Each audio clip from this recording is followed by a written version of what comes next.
অজনলম্বিত ভুজ কনকয়াবতার সংকীর্তন ফিতর কমলয়াবতক্ষ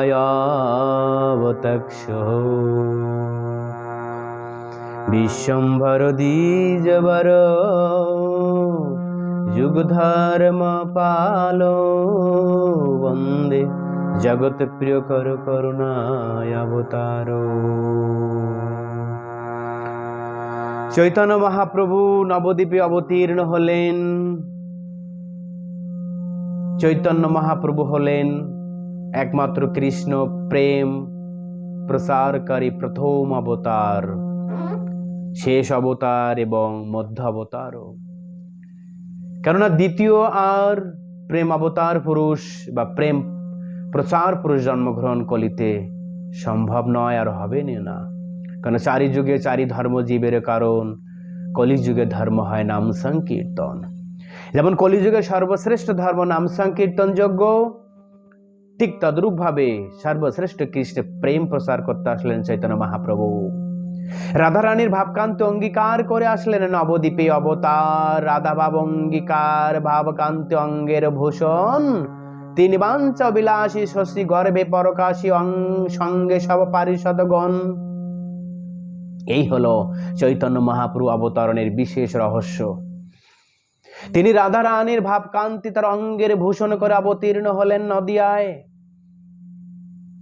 প্রত্যেকটা ব্যক্তি যেমন অঙ্গের কিছু না কিছু ভূষণ থাকে, স্বর্ণ হোক, মণিমুক্তা হোক, বস্ত্র হোক, তিলকাদি হোক, মালা আদি, এগুলি যেমন অঙ্গের ভূষণ, ঠিক চৈতন্য মহাপ্রভু অঙ্গের ভূষণ ছিল রাধা ভাব। ভাবকান্তি অঙ্গীকার অঙ্গের ভূষণ কোন ভাব? অশ্র কম্প পুলকাশ্র সাত্ত্বিকে বিকার, কুর্মাকৃতি অনুভাব, অস্থি সন্ধি আদি বিকার। এইগুলি হলো অলঙ্কার চৈতন্য মহাপ্রভুর অঙ্গের। কৃষ্ণ প্রেম বিভাবিত যার চিত্ত ইন্দ্রিয় কায়, কৃষ্ণ লীলায় একমাত্র এটাই আমরা দেখতে পাই। ঠিক চৈতন্য মহাপ্রভুর অঙ্গের ভূষণ ছিল চৈতন্য মহাপ্রভুর কৃষ্ণ প্রেমের বিকার, কৃষ্ণ প্রেমের যে ভাব অনুভাব, অষ্টসাত্ত্বিক বিকার আদি, এই সমস্ত ছিল চৈতন্য মহাপ্রভুর অঙ্গের ভূষণ। উদ্দণ্ড নিত্যে প্রভুর অদ্ভুত বিহার, অষ্টসাত্ত্বিক ভাবোদয় হয় সমকাল। যখন চৈতন্য মহাপ্রভু কীর্তনে উদ্দণ্ড নৃত্য করতেন, নৃত্যের প্রভাবে তার হৃদয়ে যে প্রেম ভাব বিকার প্রকটিত করতেন, তিনি এই জগতে আমরা আর দ্বিতীয় কোনো ব্যক্তির অঙ্গে তা দেখতে পাই না।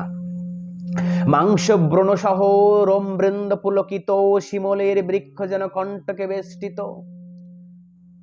রোম গলা দিয়ে যে ফুলে ফুলে উঠতেন সমস্ত অঙ্গ, ঠিক যেমন শিমুল গাছ সমস্ত গায়ে কাটার দ্বারা বেষ্টিত থাকে। মহাপ্রভুর লোমকূপের তদ্রূপ ভাবে ব্রণের মতন আকার, এই কণ্টকের মতনই ধারণ করত। এক দন্তের কম্প দেখি লাগে ভয়, লোকে জানে দন্ত সব খসিয়া পড়ায়।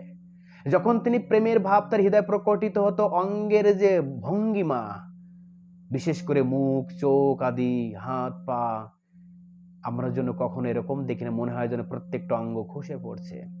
ঠিক যেমন বৃক্ষের ছোট ছোট ডালে যেমন বড় কোনো পক্ষী বা বড় কোনো পাখি বসে থাকে, তার অঙ্গে সেই ভারে ডাল স্বাভাবিকভাবে নিচের দিকে ঝুলে থাকে। ঠিক চৈতন্য মহাপ্রভুর অঙ্গ প্রত্যঙ্গগুলি যেন তদ্রূপ ভাবে মনে হয় যেন কৃষ্ণ প্রেমের ভারে যেন অঙ্গগুলি নিচের দিকে মনে হয় যেন খসে পড়ছেন অঙ্গের থেকে সেই হাত পা গুলি। সর্বাঙ্গে প্রসেদ ছুটে তাতে রক্ত উদ্গাম, যজা গগা গদ গদ বচন, জয় জগন্নাথ এই ধ্বনি উচ্চারণ আর কণ্ঠে গদগদ বাণী উচ্চারিত হচ্ছে। মনে হয় যেন প্রত্যেকটা রোমকূপের গোড়া থেকে শ্বেত অশ্রুবিন্দু ঝরে পড়ছেন, যা মনে হয় শিমুলের কাঁটার মতন। শিমুল গাছে যেমন কাঁটা প্রত্যেকটা অঙ্গে, তদ্রূপ ভাবে মহাপ্রভুর রোমকূপে শ্বেত বিন্দু যেন ধীরে ধীরে যেন পড়ছেন। এই জন্য বলছেন শাস্ত্রের দৃষ্টিতে এরকম অঙ্গের ভাব, অঙ্গের যে চমৎকারিতা যারা দর্শন করেছিলেন কৃষ্ণ প্রেমে তারা ধন্য। জলযন্ত্র ধারা যেন বহে অশ্রু জল, আশেপাশে লোক যত ভিজিল সকল। মহাপুরুষ চোখ দিয়ে পিচকারির মতন জল যেন ছুটে চলতেন। চোখের কর্ণ থেকে এমন ভাবে জল এমন ভাবে প্রভাবিত হতো, আশেপাশে যত ভক্তবৃন্দ থাকতো সেই জলে তারা অভিষিক্ত হয়ে যেতেন। ভিজিল সকল, সবাই ভিজে যেতেন। এমন ভাবে মহাপ্রভুর চোখ থেকে প্রেম বিন্দু বা প্রেম রূপী অশ্রু বিন্দু প্রকটিত করতেন তিনি।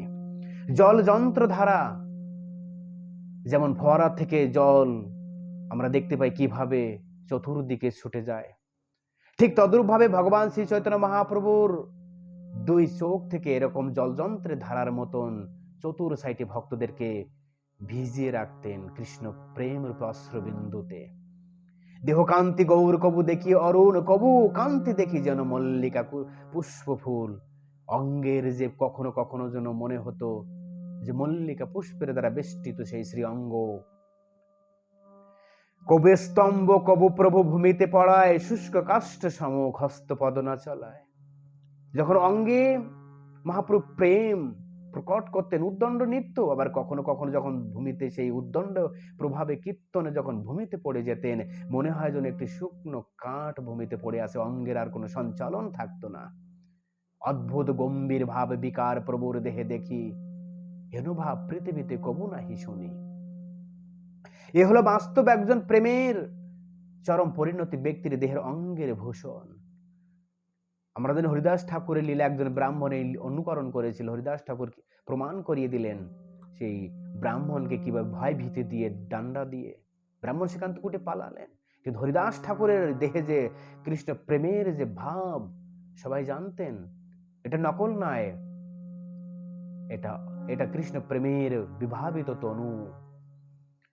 ভক্তের হৃদয়ে প্রকটিত হয় সেই ভাব। চৈতন্য মহাপ্রভু স্বয়ং ভগবান তার দে এই ভাব প্রকট হবে, এতে কি বিস্ময়। কবু ভূমি পড়ে প্রভু, কবু হয় শ্বাসহীন, যাহা দেখি ভক্তগণে হয় প্রাণধীন। এরকম ভাব দেখে মনে হয় যেন ভক্তের হৃদয়ে আর প্রাণ নেই। কারণ কখনো স্তম্ভ ভাব, কখনো উদ্দণ্ড নৃত্য ভাব, কখনো দেহে মনে হয় শ্বাস প্রশ্বাস বলে কিছু নাই। ভক্তরা মনে করতেন এই মনে হয় চৈতন্য মহাপ্রভু অপ্রকট লীলা করলো। এই হলো ভক্তের আসল প্রকৃত ভাব। আর এই ভাব প্রকটের জন্য ভগবান শ্রী চৈতন্য মহাপ্রভু দিব্য সাধন করে গেছেন গম্ভীরায় লীলায়। শেষ যে রহে প্রভুর 12 বৎসর, রাধা ভাবে ভাবিত হয়ে বিরহে সমুদ্রে তিনি নিমজ্জিত হতেন এই ভাব হৃদয় প্রকটিত করে। যে সমস্ত ভক্ত এই সমস্ত ভাবের চরম রহস্য দর্শন করেছিলেন সেই গৌর লীলায় তারা কত ভাগ্যবান ছিল। উদ্দণ্ড নিত্য কীর্তনে প্রভু দিবারাত্র অতিবাহিত করতেন। স্বরূপ রামানন্দ শোনে মহাপ্রভু রাত্রি দিনে, শুনে আনন্দ আর পরম ভাবে বিভাবিত হতেন।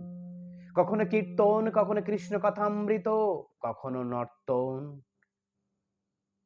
তিন ভাব সবসময় মহাপ্রভু অতিবাহিত করতেন গম্ভীরায়। শেষ 12 বৎসর প্রভুর নাহি নিদ্রালভ। অন্তিম যে 12 বৎসর ছিল চৈতন্য মহাপ্রভু, 1 সেকেন্ডের জন্য নাহি নিদ্রালভ। নিদ্রা লভ, লভ শব্দের অর্থ একটা সেকেন্ডের 11 ভাগ করলে যে টুকু সময় বেরোয় ওইটুকু সময় পর্যন্ত মহাপ্রভু বিশ্রামে যাননি।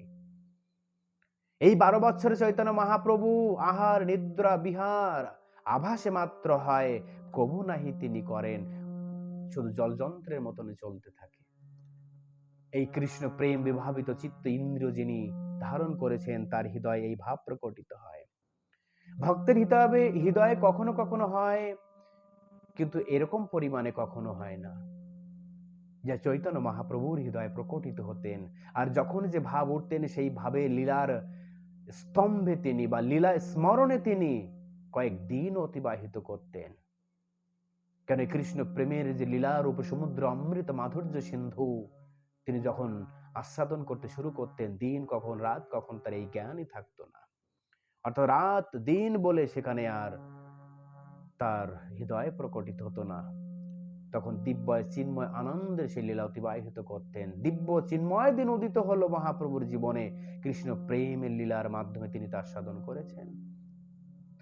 এই তিন লোকে কৃষ্ণ কেবল লীলাময় শাখাগণ লইয়া খেলে অনন্ত সময়, এই ভাব প্রকটিত হতো চৈতন্য মহাপ্রভুর হৃদয়ে। এই ভাব সমুদ্র কেউ নকল করার চেষ্টা করো না। মহাপ্রভুর এই লীলা কথা শ্রবণ করো, কীর্তন করো, ভগবান শ্রী চৈতন্য মহাপ্রভুর সেবা করো, এবং তিনি যে বাণী বলেছেন সেই বাণীটাকে হৃদয়ে স্থান দিয়ে রাধা কৃষ্ণের যুগল সেবায় ব্রতী হও। এটাই মহাপ্রভু চেয়েছেন। কেন ভগবান যা করেন জীব তা করার যোগ্য নয়। জীব সেটি শ্রবণ করে আনন্দ লাভ করতে পারেন। এই ভাব, হরে কৃষ্ণ কৃষ্ণ কৃষ্ণ হরে হরে, হরে রাম রাম রাম হরে হরে, নিতে গৌর প্রেমানন্দে।